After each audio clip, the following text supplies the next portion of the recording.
So, good afternoon and welcome to Dowth, where I have arranged for the weather to improve. Quite impressed.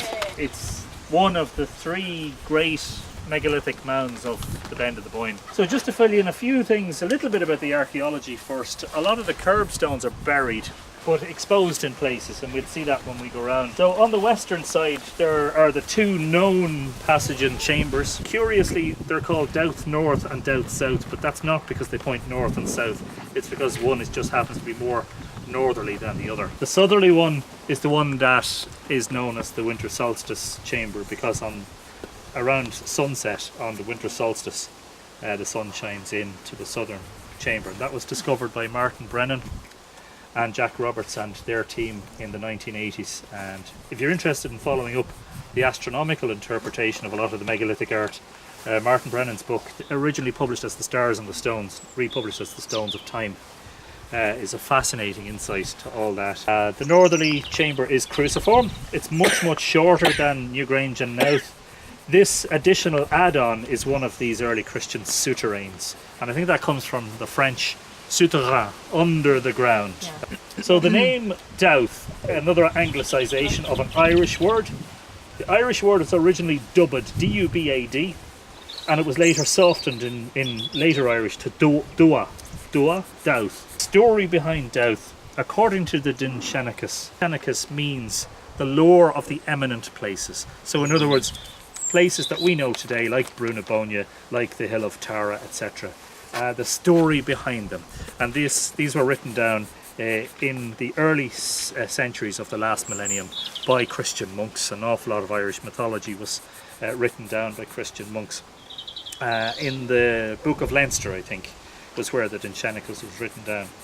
Story says that Dowth was built on the command of the King of Ireland, whose name was Bresal Bodibad, and the latter part of his name, Bodibad, we've encountered that word at Newgrange today, Bo meaning cow, Bóinne, Bófind, the bright cow. The latter part of his name means lacking in cattle, because according to the story there was a murrain or a disease on cattle at the time, such that there was only one bull and 7 cows left in Ireland. And during this cattle famine, as it were, the king commanded all the men of Ireland to come here and build him a tower from which he could pass to heaven.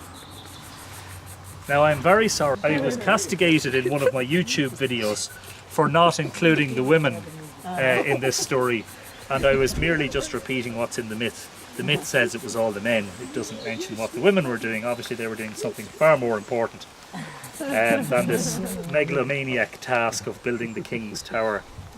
The men wanted to do it during daylight only, so the king's sister cast a spell on the sun to make it stand still in the heavens, in order that the men could have an endless day for their task, and so that there would be no night. And the story is that they got working on the mount, or the tower, and in the mythology it's referred to as being like the Tower of Nimrod. So that is quite obviously one of the Christian intrusions into the myth. That while the building was taking place, the king and his sister committed incest together. And as a result of this incestuous meeting, the spell was broken, and a sudden darkness descended upon the place.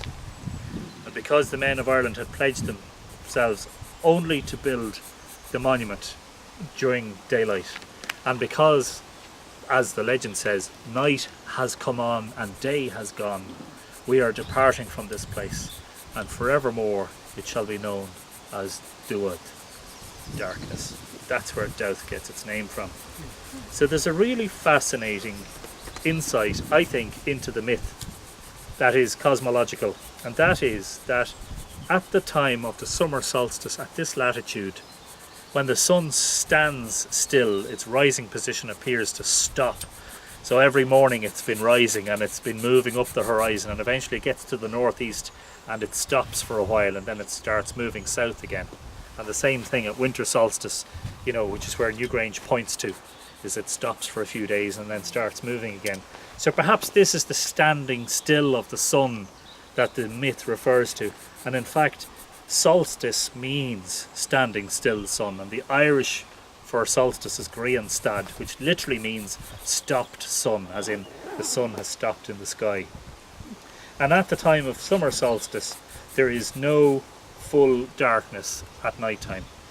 At this latitude, we're roughly speaking 54 degrees north. At this latitude, on the 21st of June in midsummer, astronomical twilight cannot begin because the sun doesn't set far enough below the horizon for that to happen. The net effect is that you get an endless twilight in midsummer. And to prove this, myself and Richard Moore came here in the summer of, I think, 2005 and spent a good part of the night here. And right in the middle of the night at 12 and 1 a.m, in the darkest hours, it was still bright enough to see what you were doing. There's plenty enough light to be able to see. So if you were trying to build something, you could imagine that you could have done it. I think that the union of male and female and the sudden darkness is a total eclipse of the sun. That's my theory, that there was a sudden darkening. And as I said at Knowth this morning, there would appear to have been a fascination with eclipses